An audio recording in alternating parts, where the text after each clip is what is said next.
जय हिंद दोस्तों, मैं धर्मवीर गुप्ता स्वागत करता हूं आपका अपने स्नाइपर डिफेंस एकेडमी के यूट्यूब चैनल पे।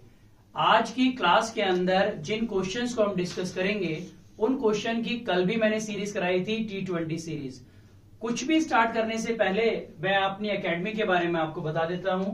जो हमारी एकेडमी है स्नाइपर डिफेंस एकेडमी है और इस एकेडमी में हम किस किस चीज की तैयारी कराते हैं। हम तैयारी कराते हैं सैनिक स्कूल की, मिलिट्री स्कूल की, RIMC की, नवोदय स्कूल की। अगर आपको इससे रिलेटेड कोई भी इंफॉर्मेशन चाहिए तो आप हमसे कांटेक्ट कर सकते हैं। ये हमारा नंबर है 7060161161 7060999511।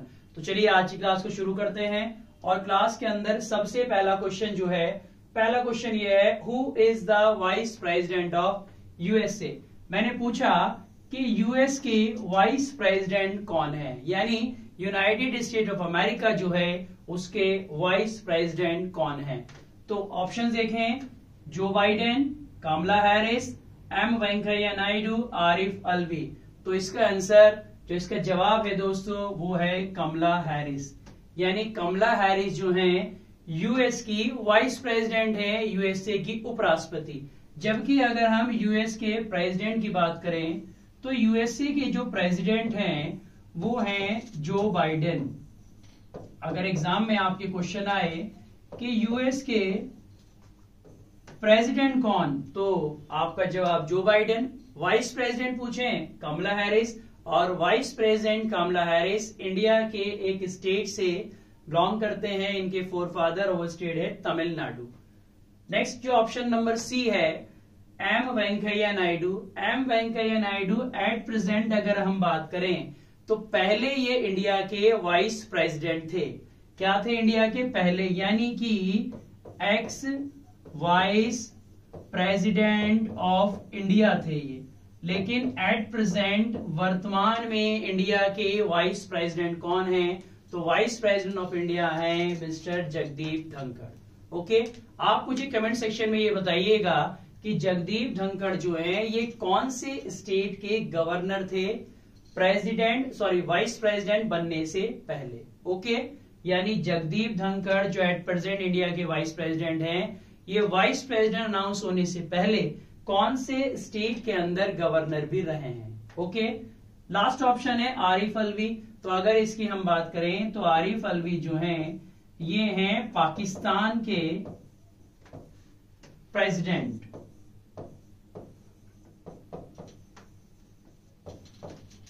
क्लियर, चारों ऑप्शन आई होप आपको क्लियर हो गए होंगे, क्योंकि एग्जाम में चारों ही ऑप्शंस को समझना जरूरी है, तभी आप एक करेक्ट आंसर को ऑप्ट कर सकते हैं। नेक्स्ट अगर हम देखें, अगला क्वेश्चन जो है, when was the battle of Plassey. Exam के अंदर एक आध बैटल आती ही आती है। तो बैटल ऑफ प्लासी की अगर हम बात करें तो बैटल ऑफ प्लासी कौन से ईयर में हुआ। सबसे पहले ऑप्शन है 1761, 1764, 1757 या 1760।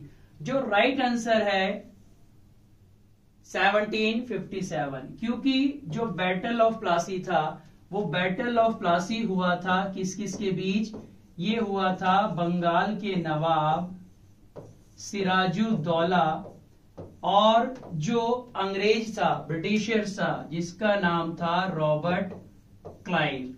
इन दोनों के बीच में ये हुआ था। यानी battle of Plassey fought was 1757, Sirajuddaulah the nawab of Bengal, Robert Clive एक ब्रिटिश गवर्नर था, इनके बीच हुआ। और इसमें जीते कौन थे, रॉबर्ट क्लाइव। बाकी की अगर हम बात करें 1761, तो 1761 की अगर मैं बात करूं तो 1761 के अंदर क्या हुआ था, बैटल ऑफ पानीपत। पानीपत का बैटल हुआ था। और पानीपत का जो बैटल था, 3 बैटल हुए हैं पानीपत के। सबसे पहला हुआ 1526, first battle of Panipat. Second हुआ 1556 और थर्ड बैटल हुआ 1761 के अंदर। 1764 की अगर मैं बात करूं तो 1764 के अंदर भी एक बैटल हुआ था जिसे कहते हैं बैटल ऑफ बक्सर, यानी कि बक्सर का युद्ध। तो 3 युद्ध मैंने आपको बताया, battle of Plassey 1757, the third battle of Panipat 1761 and the battle of Buxar 1764। अब 1760 में क्या हुआ था, तो 1760 को भी एक बार हम देख लेते हैं कि 1760 में क्या हुआ। तो इसमें हुआ था बैटल ऑफ वांडीवास, वांडीवास का बैटल हुआ। चारों बैटल, चारों ऑप्शंस मैंने आपको बताए, नोटबुक में आप नोट कर लीजिएगा, जिससे आपको आगे रिवीजन करने में कोई प्रॉब्लम ना आए। नेक्स्ट क्वेश्चन देखें, when was the world health day. एक ना एक डे एग्जाम में आ जाता है, तो वर्ल्ड हेल्थ डे सेलिब्रेट होता है 7 अप्रैल। करेक्ट आंसर क्या होगा, 7 अप्रैल। और बाकी जो ऑप्शंस हैं तो उस दिन भी कोई ना कोई डे होता होगा। वैसे अगर हम बात करें तो हर दिन कोई ना कोई डे सेलिब्रेट होता है, लेकिन हमें एग्जाम पॉइंट ऑफ व्यू से उन डे को समझना है जो एग्जाम ओरिएंटेड है। फॉर एग्जाम्पल जैसे 5 जून, तो 5 जून को हम क्या मनाते हैं, हम मनाते हैं एनवायरमेंट डे, यानी कि वर्ल्ड एनवायरमेंट डे होता है 5 जून। 1 जुलाई की अगर हम बात करें तो 1 जुलाई को हम सेलिब्रेट करते हैं डॉक्टर डे। और 4 फैब की अगर मैं बात करूं तो 4 फैब को हम सेलिब्रेट करते हैं वर्ल्ड कैंसर डे। उसके अलावा 7 अप्रैल मैंने आपको बता ही दिया, वर्ल्ड हेल्थ डे। तो वर्ल्ड एनवायरमेंट डे 5 जून और 7 अप्रैल का world health day, 4 Feb world cancer day and 1 जुलाई world doctor day. Okay, next question है, what was the theme of world health day. अभी मैंने आपको बताया कि वर्ल्ड हेल्थ डे कब सेलिब्रेट होता है, 7 अप्रैल को। तो अब नेक्स्ट क्वेश्चन आ गया कि इस बार जो सेलिब्रेट हुआ उसका थीम क्या रहा। ऑप्शन है our census our future, 1 India united India, our planet our health, 1 India better India.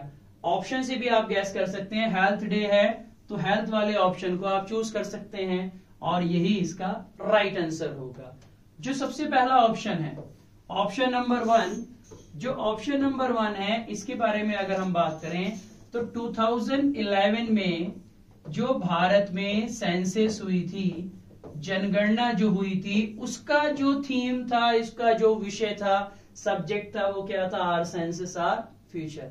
बाकी ये ऑप्शन नंबर 2 और ऑप्शन नंबर 3 कुछ नहीं है। ओके, नेक्स्ट देखें, during whose reign was the 4th Buddhist council, यानी 4थी बौद्ध सभा किसके समय में हुई। ऑप्शंस हैं अशोक, कनिष्क, बिंबिसार, शिशुनाग।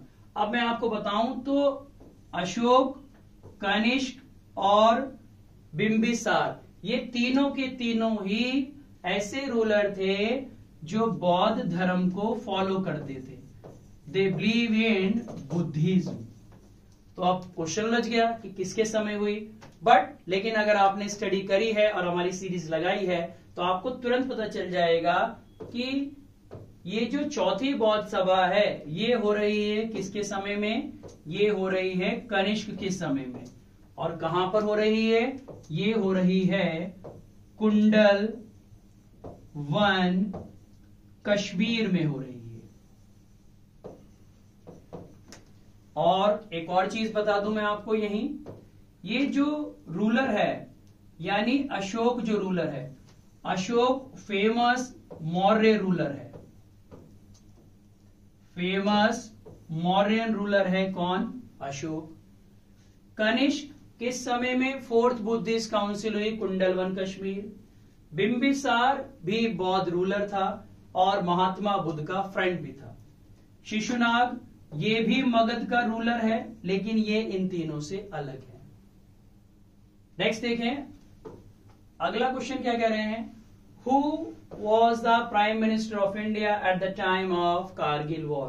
कारगिल वॉर वर्ल्ड की ब्रेविएस्ट वॉर में से एक मानी जाती है और ये वॉर ऐसी थी जिसने भारतीय सेना का लोहा पूरी दुनिया में मनवा दिया, क्योंकि भारतीय सेना ने हमारी सीमा में आए हुए पाकिस्तानी घुसपैठियों को बाहर निकाल दिया था। तो ऑप्शन यही है कि जिस समय वर्ल्ड की टफेस्ट बैटल में से कारगिल वॉर लड़ी जा रही थी, उस समय इंडिया में प्राइम मिनिस्टर के तौर पे कौन थे? तो इंडिया के प्राइम मिनिस्टर कौन थे? वैसे अगर मैं बात करूं तो JL नेहरू, अटल बिहारी वाजपेयी, इंदिरा गांधी और नरेंद्र मोदी, ये चारों ही प्राइम मिनिस्टर रह चुके हैं। बल्कि नरेंद्र मोदी तो अभी भी प्राइम मिनिस्टर हैं। तो मिस्टर नरेंद्र मोदी को तो हो नहीं सकता, क्योंकि इनके समय तो हुई नहीं। तो इसका जो राइट आंसर है अटल बिहारी वाजपेयी। अब इंदिरा गांधी के समय क्या हुआ?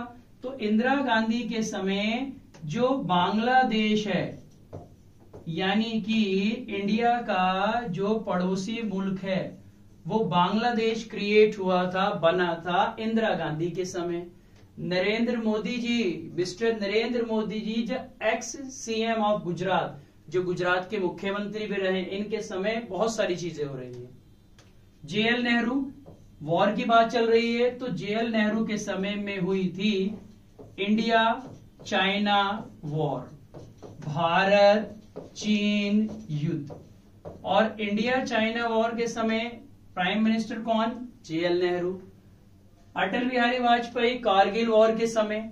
और उसके अलावा अगर हम देखें तो नरेंद्र मोदी जी के समय कोई वॉर तो हुई नहीं, लेकिन इनके समय हुई थी सर्जिकल स्ट्राइक।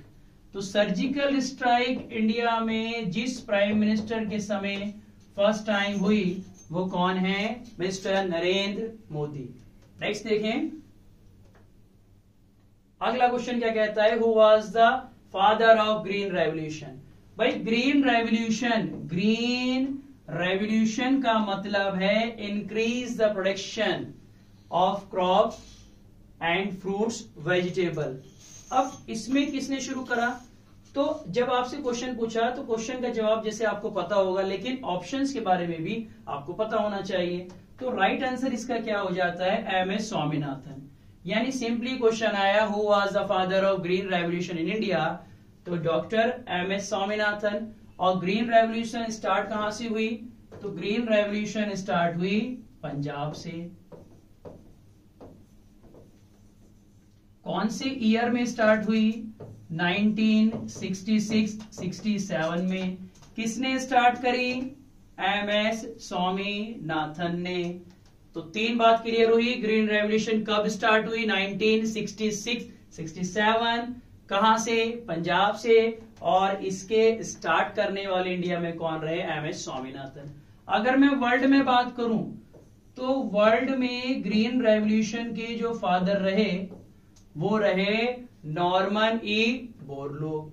उसके अलावा इंदिरा गांधी जो थी, इंदिरा गांधी के बारे में मैंने आपको बताया कि इंदिरा गांधी के समय में ही बांग्लादेश क्रिएट हुआ। लाल बहादुर शास्त्री, इनके बारे में अगर मैं आपको बताऊं तो इनके समय में स्टूडेंट 1965 में इंडिया पाक वॉर हुई थी। इंडिया पाक वॉर 1965 में किसके समय में हुई थी? ये हुई थी लाल बहादुर शास्त्री। और इन्होंने ही वो स्लोगन दिया था, जय जवान जय किसान। तो जय जवान तो हो गया, जय किसान फिर लिंक किससे हो गया? Green revolution. यानी इंडिया में ग्रीन रेवोल्यूशन के समय जो प्राइम मिनिस्टर थे वो कौन थे? लाल बहादुर शास्त्री। और इनका बर्थडे भी 2 अक्टूबर को सेलिब्रेट होता है, जब father of the nation Mahatma Gandhi का बर्थडे सेलिब्रेट होता है। नेक्स्ट क्वेश्चन है, what is the length and breadth of Indian flag? तो ये बहुत इजी क्वेश्चन है, अक्सर एग्जाम में आता है 3:2। बाकी कोई ऑप्शन इतना काम का है नहीं। ठीक। Next, what saffron? ये बहुत इंपॉर्टेंट है बच्चों। ये क्वेश्चन जो है मोस्ट इंपॉर्टेंट है, एग्जाम में आ जाता है कि हमारा जो नेशनल फ्लैग है उसमें जो भी कलर हैं, जैसे ट्री कलर 3 रंग का है तो तीनों रंग के बारे में आपसे पूछ लेता है। अब जैसे मैंने इसमें क्वेश्चन में क्या पूछा, जो सैफरन कलर है वो क्या डिफाइन करता है? तो peace and truth, wellness, strength and courage. तो राइट आंसर है स्ट्रेंथ एंड करेज के बारे में। और जो व्हाइट कलर है यानी जो हमारे नेशनल फ्लैग का व्हाइट कलर है वो क्या बताता है, पीस एंड ट्रुथ के बारे में। और इसमें अगर मैं कहूं कि भाई जो अगला कलर है हमारा ग्रीन जो है वो क्या बताता है, तो ग्रीन कलर जो है ये बताता है प्रॉस्पेरिटी के बारे में। व्हाइट क्या बताता है, व्हाइट बताता है पीस के बारे में। और सैफरन क्या बताता है, स्ट्रेंथ एंड करेज के बारे में। क्लियर बात। नेक्स्ट देखो, अगला है who rot the tomb of sand. ये एक बुक है, एक नोवेल है, इसको प्राइज भी मिला है और इसके जो हैं राइटर हैं गीतांजलि श्री। अब आप मुझे कमेंट सेक्शन में एक बात बताइएगा इस क्वेश्चन में कि ये जो बाकी हैं जैसे अरुंधति रॉय, वीएस नायपॉल, सरोजनी नायडू, इन्होंने कौन कौन सी किताब लिखी। एटलीस्ट एक एक किताब का नाम आप मुझे कमेंट सेक्शन में इसका बताइएगा। नेक्स्ट देखें, what is the capital of Cyprus. भाई कैपिटल अक्सर आ जाती हैं, तो राइट आंसर है निकोसिया। और अगर मैं बाकी ऑप्शन की बात करूं तो ऑस्ट्रेलिया की कैपिटल है कैनबरा। अंबुजा जो कैपिटल है ये है नाइजीरिया की। बाकू की अगर बात करें तो बाकू जो कैपिटल है अजरबैजान की है। और राइट आंसर मैंने आपको निकोसिया बता दिया, जिसकी कैपिटल किसकी है, ये साइप्रस की। ऑप्शंस भी आपको पता होना चाहिए। Important question, in which year Paramvir Chakra started. Paramvir चक्र इंडिया का हाईएस्ट गैलेंट्री अवार्ड है और ये स्टार्ट हुआ 1950 के अंदर। और भारत रत्न की अगर मैं बात करूं तो भारत रत्न स्टार्ट हुआ 1954 के अंदर। क्लियर बात, दोनों याद रखेंगे। Next question, in which year Neerja Bhanot got Ashok Chakra. देखो बच्चों, ये जो अशोक चक्र है, अशोक चक्र जो है पीस टाइम में यानी शांति के समय में दिया जाने वाला peace time highest gallantry award है। जब युद्ध ना हो रहा हो उस समय अगर कोई व्यक्ति एक अतुलनीय कार्य कर दे, एक्सेप्शनल वर्क कर दे, तो उसके लिए दिया जाता है। तो ये मिला है नीरजा बनोत को। ये फर्स्ट है इन विच ईयर। अगर मैं आपसे पूछूं इन विच ईयर, ये क्वेश्चन की लैंग्वेज कि कौन सी ईयर मिला, उससे पहले एक बात ध्यान रखिए, ये फर्स्ट वुमेन है। क्या है बच्चों, फर्स्ट वुमेन है जिनको अशोक चक्र मिला। दरअसल इन्होंने क्या किया था, 1986 में एक इंसिडेंट हुआ, इंडिया के एक प्लेन को हाईजैक कर लिया गया था। तो उस प्लेन को जब हाईजैक कर लिया तो यात्रियों को फ्री पैसेज देने के लिए, उनको निकालने के लिए जब नीरजा बनोत ने ट्राई किया तो आतंकवादी ने उन्हें गोली मार दी थी, लेकिन अपनी जान देके भी उन्होंने उन यात्रियों की रक्षा करी। ऐसी ही होती है भारतीय नारी, ऐसी भारतीय नारियों को हमारा नमन। तो इन्होंने ये घटना हुई 1986 में, लेकिन ये जो प्राइज मिला, क्योंकि मैंने क्या पूछा है कौन से ईयर में मिला, तो ईयर है 1987। इंसिडेंट कब हुआ, 1986। प्राइज कब मिला, 1987 में। बाकी अगर हम बात करें तो ये दो ऑप्शन में कुछ इतना खास नहीं है। एक और देखें, the full form of MICR। एक आध क्वेश्चन कंप्यूटर का आता ही है, तो MICR की फुल फॉर्म तो राइट है क्या, मैग्नेटिक इंक करेक्टर रीडर या फिर रिकॉग्नाइजेशन। ठीक है, ये चेक वगैरह पे आपको दिखाई देता है। बाकी ये जो ऑप्शन है ये सिर्फ ऑप्शन देने का है, राइट आंसर यही है। और इसमें आपको ऑप्शन पे ध्यान न देकर इसी की फुल फॉर्म को याद कर लेना इंपॉर्टेंट है। ठीक है, कंप्यूटर्स के लिए इंपॉर्टेंट है, एक आध क्वेश्चन एग्जाम में ऐसा आ जाता है। नेक्स्ट देखें, व्हेन वाज द UNEP। भाई UNEP की अगर हम बात करें तो एक बात ध्यान रखिए, ये जो UNEP है, इस UNEP का जो हेडक्वार्टर है इसका नैरोबी में। कहां है हेडक्वार्टर, नैरोबी में। मैंने पूछा ये कब बना, तो इसके बनने की अगर बात करें 1972। और 1992 में क्या हुआ था, 1992 में फर्स्ट अर्थ समिट हुआ था। कहां पर हुआ था? Rio de Janeiro Brazil. Rio de Janeiro Brazil में ये हुआ था। नेक्स्ट देखें तो राइट आंसर आपको मिल गया 1972। अगला देखें आप, what is the relation between the weight of one object on the moon and the weight of one object on the earth. भाई आपको सिंपल से ध्यान रखना है, जो अर्थ पे चीजों का वेट होता है अगर हम उसे मून पे ले जाएं तो 1/6 हो जाता है, क्योंकि अर्थ पे ग्रेविटी ज्यादा है और मून पे ग्रेविटी कम है। तो राइट आंसर बहुत सिंपल 1/6। नेक्स्ट है, freedom of speech and expression is mention under which article. Constitution का क्वेश्चन है, तो भाई इसका आंसर है 19A। लेकिन मैं आपको बाकी बताऊं, सबसे इंपॉर्टेंट है 21। 21 क्या कहता है? राइट टू लिव, यानी कि आपको जीने का अधिकार कौन सा आर्टिकल देता है? आर्टिकल 21 आपको देता है। और आर्टिकल 19 में आपको 6 टाइप की फ्रीडम बताई गई है, और उन्हीं में से एक फ्रीडम है right to speech and expression की फीलिंग, जो 19 में है। और 19 में भी 6 है, तो 19 का सब सेक्शन बन जाता है 19A, 19B, C, D, E, F, G। Clear? तो ये उसके अंदर सब सेक्शन बन जाते हैं। क्वेश्चन नंबर 19 देखें, फ्रीडम ऑफ स्पीच, ये तो अभी हमने कर ही लिया है। अगला देखें, which is the biggest waterfall in India. Bharat का सबसे बड़ा वाटरफॉल या झरना कौन सा है? तो भाई सबसे बड़े से पहले मैं आपको बता दूं, ये जो एंजिल है, एंजिल जो है ये वर्ल्ड का हाईएस्ट वाटरफॉल है। कुचिकल की बात करूं तो कुचिकल इंडिया का हाईएस्ट और बिगेस्ट वाटरफॉल है। तो आंसर क्या हो जाएगा? आंसर हो जाएगा आपका कुचिकल। जोग ये कर्नाटक में है, और जोग पहले होता था इंडिया का हाईएस्ट वाटरफॉल। कुचिकल भी कहां है? कर्नाटक भी। जोग कहां है? कर्नाटक में। और पंचमढ़ी की अगर मैं बात करूं तो पंचमढ़ी है आपका मध्य प्रदेश में। ठीक, नेक्स्ट देखें आगे। तो आगे जो थी, अभी हम बात करें तो मैंने 20 क्वेश्चन आपको कराए, और 20 क्वेश्चन के अंदर कुछ सब क्वेश्चन भी आपसे पूछे।